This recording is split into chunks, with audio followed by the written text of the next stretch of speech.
E aí, comunidade? Você por acaso é arquiteto to be e está pensando, imaginando o que fazer depois de terminar a faculdade? Passou pela sua cabeça fazer pós-graduação? Então faça pós, pergunte-nos como. Meu nome é Winnie, esse é o canal Como Vejo o Mundo, novos vídeos maravilhosos todas as quartas e domingos.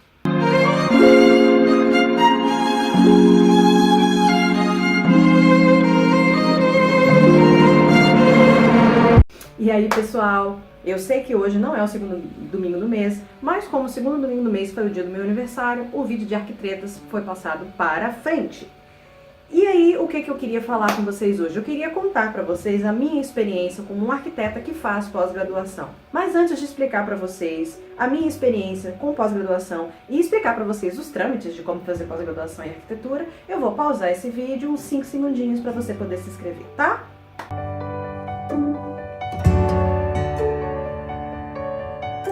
Primeiro eu queria explicar para vocês a diferença entre uma pós lato sensu e uma pós stricto sensu. Eu fiz pós stricto sensu, que são o quê? Mestrados e doutorados, tanto acadêmicos quanto profissionais. E as pós lato sensu, elas são pós de tempo menor, né? Que é aquelas pós-graduação de 1 ano e meio e o MBA, etc. E é essa a diferença. E a pós stricto sensu geralmente te aplica para um meio mais acadêmico, para poder dar aula, e após lato sensu ela vai te dar, né, ferramentas para você se tornar um profissional melhor e tal. E aí dentro da pós estricto você tem a pós acadêmica e a pós profissional. Então existem mestrados acadêmicos e mestrados profissionais e doutorados acadêmicos e doutorados profissionais. Eu fiz um mestrado acadêmico e estou fazendo um doutorado acadêmico. Essas duas pós-graduações voltam para quem quer seguir a carreira de pesquisa, quem quer dar aula.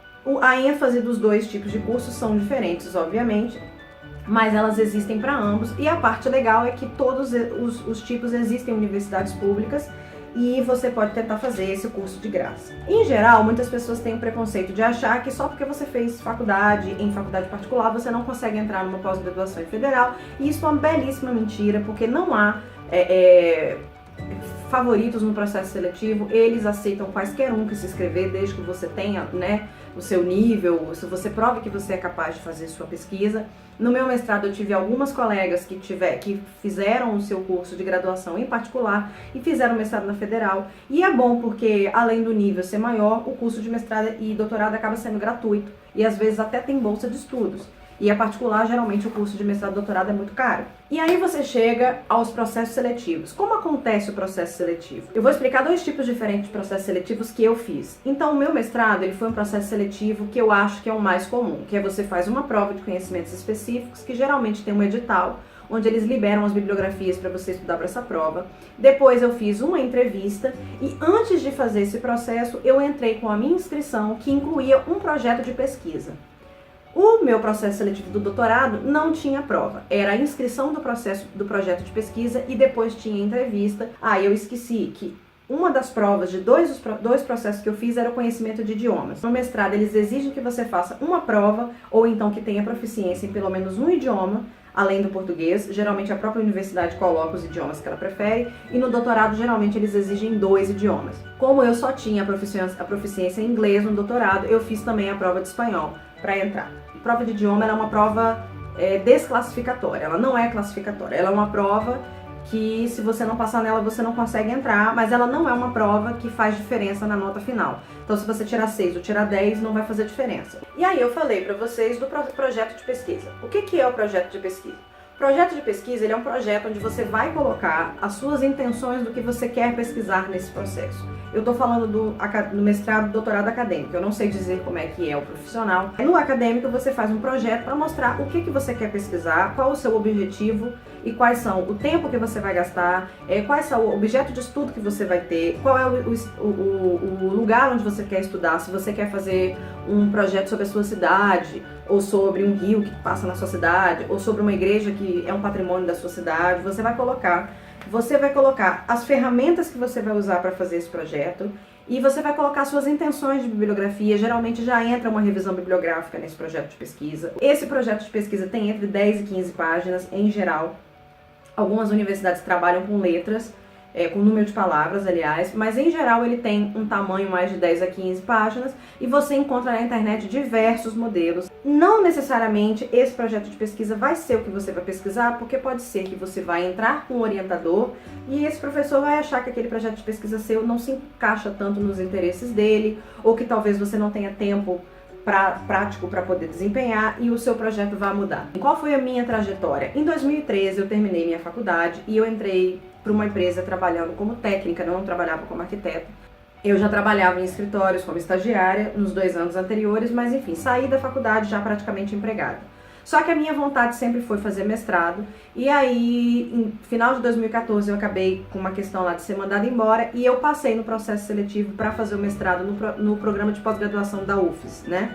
Eu fiz o processo em setembro, se eu não me engano, e fui aprovada para começar em março de 2015. Eu fiz o processo, eu fiz uma prova, que eu tirei uma nota muito boa, eu fiz a prova de idiomas, aí eu fiz a minha entrevista, a entrevista minha não teve a nota lá muito boa. E como a minha colocação no processo seletivo foi uma colocação mais alta, eu já recebi bolsa de estudos logo no início.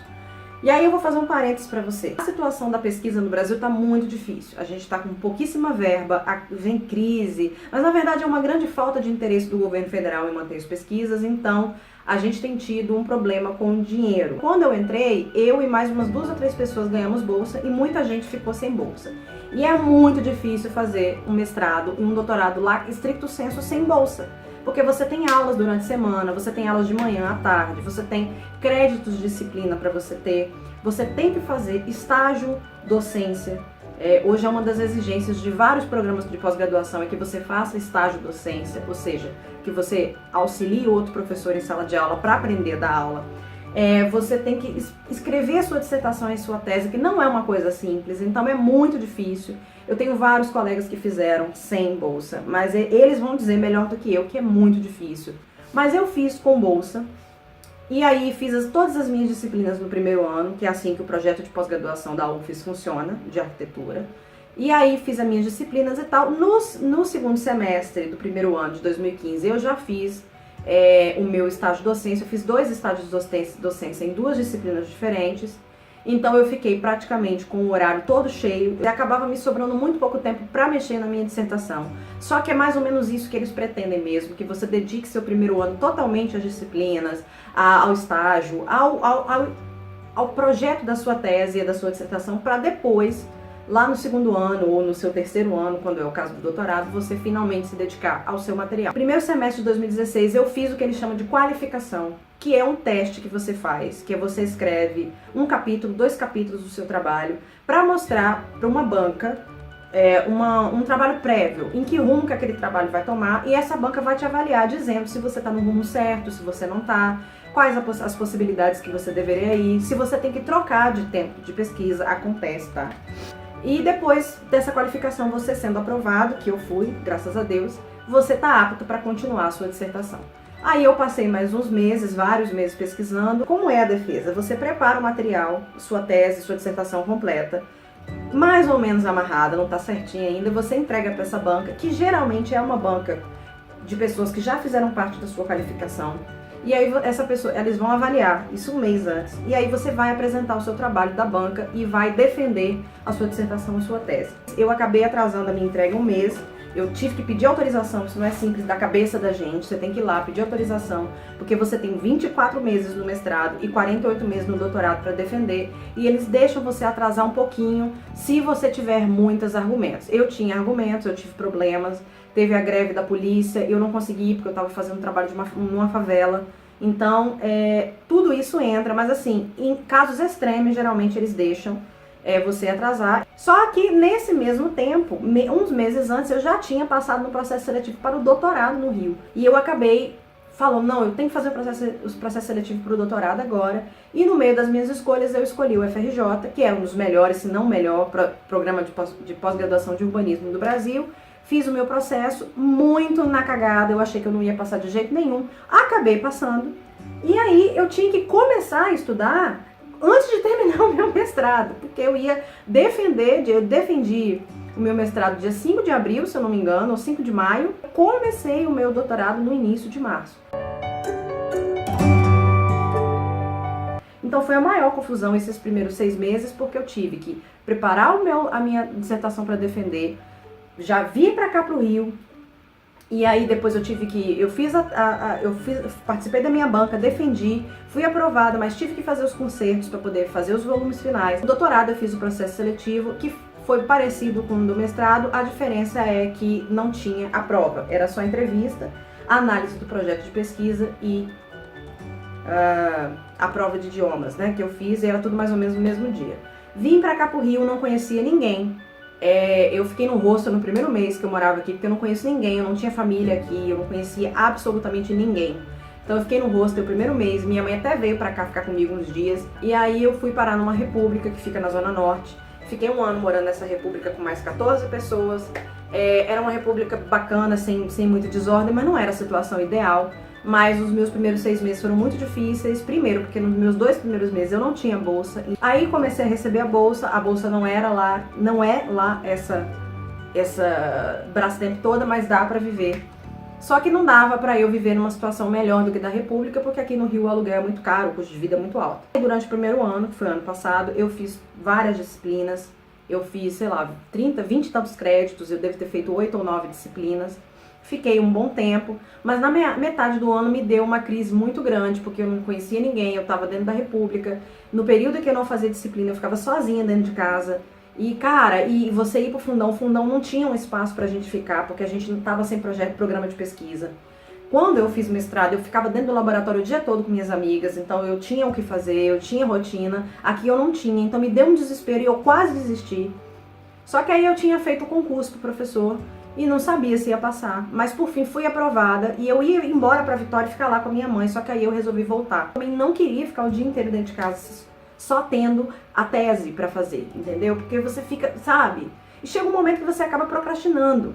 Então eu comecei a dar aula e aí realmente o negócio começou a sacudir, porque embora eu tivesse muita coisa pra fazer, tivesse animada, eu tava com muito pouco tempo pra mexer na minha tese. Porque eu tinha meus trabalhos de faculdade, as disciplinas pra fazer, as aulas pra dar. Mas enfim, fiz o que eu tinha que fazer e agora eu já estou no 2º semestre a caminho de qualificar. Devo qualificar em fevereiro do ano que vem, que a qualificação é metade do caminho, então meu 2º ano, né, eu devo qualificar em março do ano que vem. E estou tentando fazer um doutorado sanduíche, que é passar um período de 6 meses a 1 ano fazendo um estágio doutoral em alguma universidade estrangeira. Só que todas as dificuldades, porque o governo brasileiro está com pouco dinheiro, teve até uma treta aí no início do mês passado, de que Temer estava com mania querendo cortar as nossas bolsas, acabou não dando certo. Tem as coisas ruins, mas assim, pelo menos eu tenho bolsa, podia ter sido muito pior. E além da bolsa, eu tenho salário de professor, que é a única atividade que uma pessoa que tem bolsa pode fazer, tá, gente? Quem tem bolsa não pode trabalhar, você só pode dar aula. Espero que a minha experiência ajude vocês a tomar dessa decisão. E qual é a pergunta que fica pro final? É bom? Vale a pena fazer pós-graduação? Com certeza, vale muito a pena, principalmente se você gosta de pesquisar e se você não é lá muito fã do mercado de trabalho e da forma, não que você seja fã porque você não gosta de trabalhar, mas porque você não gosta da forma como a arquitetura é feita no mercado de trabalho e você quer voltar para a escola para ver se você consegue reconstruir isso na sua cabeça e se você tem desejo de ser professor. Então, assim, você tem tempo para fazer o que é preciso fazer, embora tenha exigências, tenha disciplina, tenha artigo para publicar, mas não é aquele desespero todo e você sente que você finalmente está fazendo uma coisa por você mesmo. Então vale muito a pena. E aí, pessoal, tomaram coragem para fazer pós-graduação? Pensaram se é isso que vocês querem fazer mesmo? Vocês querem mais vídeo falando só sobre esse assunto? Falando especificamente de alguma coisa que vocês ficaram com dúvida? Como é que funcionam os créditos, por exemplo, das disciplinas? Como é que é o estágio? Se vocês quiserem, me falem aqui se vocês querem outro vídeo que eu vou fazer, tá? Lembre-se que eu tenho um blog onde eu sempre coloco conteúdos legais sobre coisas lá. O link para o blog está aqui embaixo na descrição desse vídeo. E é isso, pessoal. Muito obrigada por terem assistido. Beijos e até a próxima.